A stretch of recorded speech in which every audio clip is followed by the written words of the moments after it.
ភាគទី85ឃាតកម្មមិនសម្រេចនារសៀលថ្ងៃមួយពេលព្រះដ៏មានព្រះភិក្ខកំពុងជាងចង្ក្រមតាមផ្លូវលំមួយ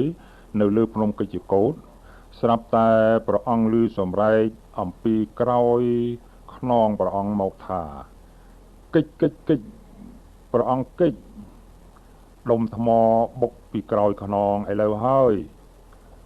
កិច្ចព្រះអង្គកិច្ចដុំថ្មបុកពីក្រោយឥឡូវហើយពេលនោះព្រះអង្គងាកប្រភ័ក្រទៅក្រោយព្រះពុទ្ធទតឃើញថ្មមួយដុំទំហំប៉ុនរទេសកំពុងរមៀលមករកព្រះអង្គព្រះពុទ្ធពិបាកនឹងកិច្ចព្រះអង្គចេញអំពីផ្លូវលំនោះឲ្យតាន់ពេលណាស់គឺព្រោះផ្លូវលំនោះសម្បូរទៅដោយដុំថ្មស្រួចនឹងរដិប្រដុកច្រើនតែជាសំណាងល្អដុំថ្មដ៏ធំនេះត្រូវបានខាំងជាប់នឹងផ្ទាំងថ្មពីរដុំទៀតនៅពីខាងក្រោយព្រះអង្គកម្លាំងដុំថ្មដែលទង្គិចគ្នាខ្លាំងនោះធ្វើឲ្យខ្ទាតបំណែកតូចទៅប៉ះនឹងព្រះបាទព្រះពុទ្ធ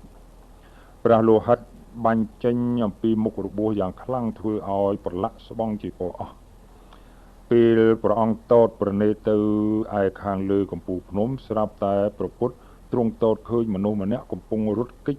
ខ្លួនយ៉ាងរហ័សរបួសព្រះបាទនោះបានធ្វើឲ្យព្រះសាស្តាឈឺចុកចាប់ជាខ្លាំងព្រះសាស្តាទ្រង់បត់សង្ឃាដីជា4ផ្នត់ក្រាលទៅលើដីរួចទ្រង់គង់កំណត់ដង្ហើមដើម្បីរងាប់សេចក្តីឈឺចុកចាប់រំពេចនោះមានព្រះភិក្ខុសង្ឃជាច្រើនរូបរត់សម្ដៅទៅរកព្រះអង្គលុះចូលមកដល់ហើយភិក្ខុមួយអង្គក៏លន់ប្រអល់ថាហីគ្មាននរណាក្រៅពីស្នាដៃរបស់ទេវទត្តឡើយភិក្ខុមួយអង្គទៀតក៏ស្រែកវាស់ឡើងថាមនាលអវសោទាំងឡាយកុំនៅបងអង្គអីចូលពួកយើងចែកគ្នាជាក្រុមដេញចាប់វាឲ្យបាន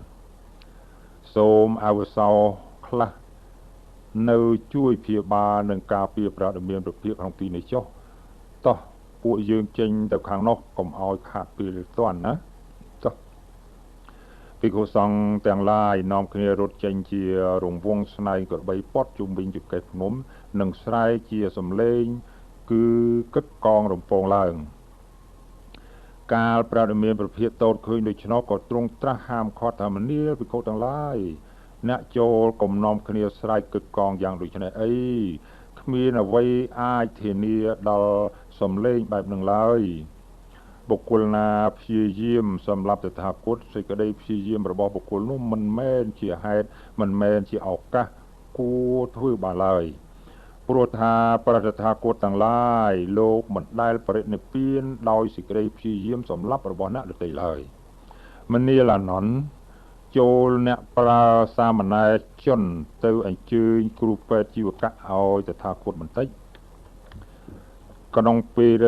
រងចាំគ្រូពេទ្យជីវកៈកុមារភ័ក្រនោះព្រះសាស្តាទ្រង់ឆ្លៀតឱកាសត្រាស់ពន្យល់ដល់ភិក្ខុទាំងឡាយអំពីគ្រូទាំង5ពួកថាមនាលភិក្ខុទាំងឡាយគ្រូពួកមួយក្នុងលោកដែលមានសិលមិនបរិសុទ្ធតែបដិញ្ញាថាអញមានសិលបរិសុទ្ធខ្លះឬថាសិលរបស់អញបរិសុទ្ធផូរផង់ឥតមានសៅមងខ្លះមួយគ្រូពួកមួយក្នុងលោកដែលមានអាជីវៈមិនបរិសុទ្ធតែបដិញ្ញាថាអាត្មាអញមានអាជីវៈបរិសុទ្ធខ្លះឬថាអាជីវៈរបស់អញបរិសុទ្ធផូរផង់ឥតមានសៅមងខ្លះមួយគ្រូពួកមួយក្នុងលោកដែលមានធម្មទេសនាមិនបរិសុទ្ធតែបដិញ្ញាថាធម្មទេសនារបស់អាត្មាអញបរិសុទ្ធខ្លះឬថាធម្មទេសនារបស់អញបរិសុទ្ធផូរផង់ឥតមានសៅមងខ្លះមួយគ្រូពួកមួយក្នុងលោកដែលមានវេយ្យាករណ៍មិនបរិសុទ្ធតែបដិញ្ញាថាវេយ្យាករណ៍របស់អាត្មាអញបរិសុទ្ធខ្លះឬថាវេយ្យាករណ៍របស់អាត្មាអញបរិសុទ្ធផូរផង់ឥតមានសៅមងខ្លះមួយនិងគ្រូពួកមួយក្នុងលោកដែលមានញាណទស្សនៈមិនបរិសុទ្ធតែបដិញ្ញាថាញាណទស្សនៈរបស់អាត្មាអញបរិសុទ្ធខ្លះ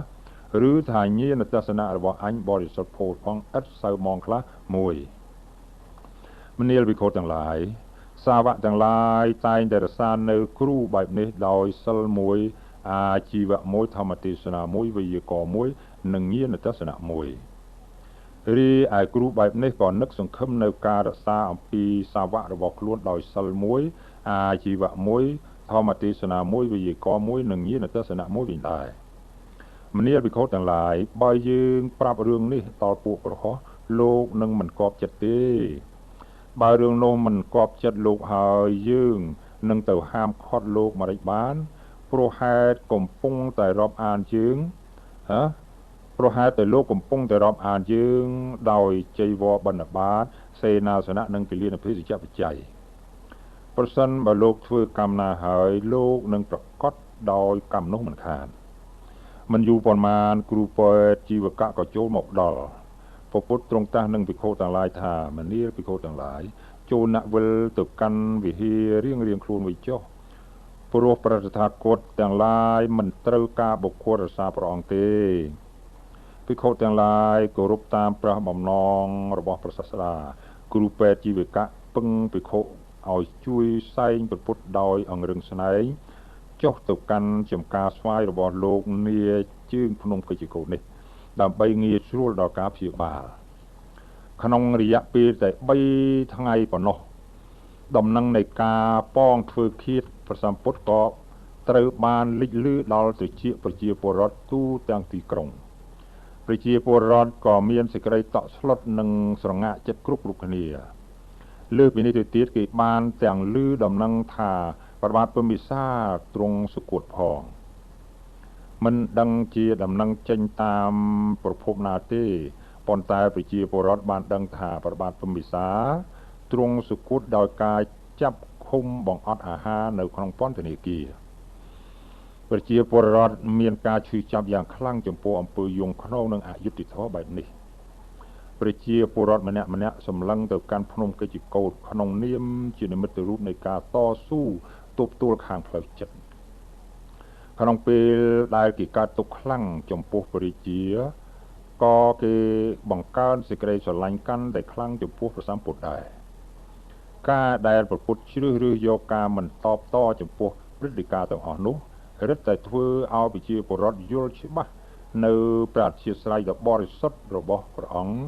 និងមើលឃើញច្បាស់នៅអំពើទាបថោករបស់អចេតសតុនិងទេវទត្តបើគិតមើលទៅព្រះបាទព្រហ្មវិសាលមានប្រជញ្ញ67ឆ្នាំហើយមកទល់ពេលព្រះអង្គទ្រង់សុគតនេះព្រះអង្គមានប្រជញ្ញក្មេងជាងព្រះពុទ្ធ5ឆ្នាំព្រះជាចាប់ទទួលព្រះត្រៃសណគមជាមួយព្រះដ៏មានវិភាកក្នុងប្រជញ្ញ31ឆ្នាំព្រះអង្គទ្រង់ឡើងសោយរាជសម្បត្តិក្នុងប្រជញ្ញ15ឆ្នាំនិងទ្រង់គ្រប់គ្រងព្រះជាណាចក្របាន52ឆ្នាំព្រះអង្គទ្រង់បានកសាងរាជធានីរាជក្រឹស្សាឡើងវិញ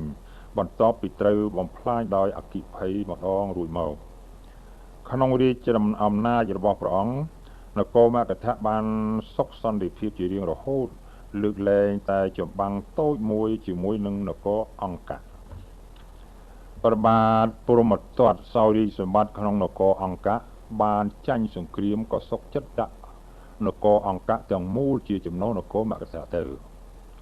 ពេលព្រះបាទតសីលៈភកសតិឡើងសោយរាជក្រោយមកព្រះបាទព្រហ្មវិសាលទ្រង់បានយល់អធ្យាស្រ័យជានិច្ចនៅការរក្សាមិត្តភាពស្និទ្ធស្នាលរវាងប្រទេសទាំងពីរដើម្បីជៀសវាងជម្លោះទាំងឡាយកើតឡើងដោយហេតុដូច្នោះហើយបានជាព្រះមហាក្សត្រនគរអង្គរដែលទើបនឹងឡើងគ្រងរាជថ្មីនេះក្លាយជាសាវករបស់ព្រះរាមាភិក្ខដូចជាព្រះបាទព្រហ្មវិសាលដែរ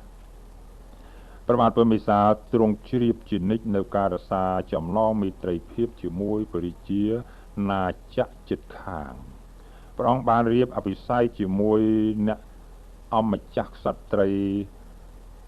កោសលទេវីដែលត្រូវជាប្អូនស្រីបង្កើតរបស់ព្រះបាទបសេនទីកោសលជាព្រះអគ្គមហេសីព្រះជាក៏មានមហេសីផ្សេងទៀតមកអំពីសន្តិវង្សមាជនិងលិច្ឆវីបងស្រីបង្កើតរបស់ព្រះអង្គត្រូវជាអគ្គមហេសីរបស់ព្រះបាទបសេនទីព្រះបាទព្រហ្មវិសាលបានបង្ហាញឲ្យឃើញនៅសេចក្តីគោរពនិងស្រឡាញ់រាប់អានដ៏ស្មោះចំពោះព្រះរាមាភិក្ខ ដោយព្រះអង្គបានសាងប្រស្ដូបមួយក្នុងរាជឧទ្យានដើម្បីតម្កល់ប្រកាយសារគឺសក់និងក្រចករបស់ព្រះសម្ពុទ្ធទៀននិងធូបឆេះហុយទលោមរាល់ថ្ងៃដើម្បីសម្ដែងនៅការរំលឹកនឹកគុណដល់ព្រះឱវាទរបស់ព្រះសាស្តា ព្រះបាទពុំមេសាទ្រង់ប្រោសប្រណីដល់នាងស្រីមតីដែលជាអ្នករក្សាប្រស្ដូបនេះណានាងស្រីមតីបានបោសសម្អាតប្រស្ដូបនិងថែរក្សារុក្ខជាតិនិងពុប្ផាជាតិទាំងឡាយនៅជុំវិញប្រស្ដូបនោះឲ្យស្រស់បំព្រងជានិច្ចរាល់ថ្ងៃព្រះប្រវត្តិពុទ្ធសាសនានៃពុទ្ធសមណគោតមបរមសាសនានៃយើងភាគទី85បញ្ចប់ត្រឹមប៉ុណ្ណេះ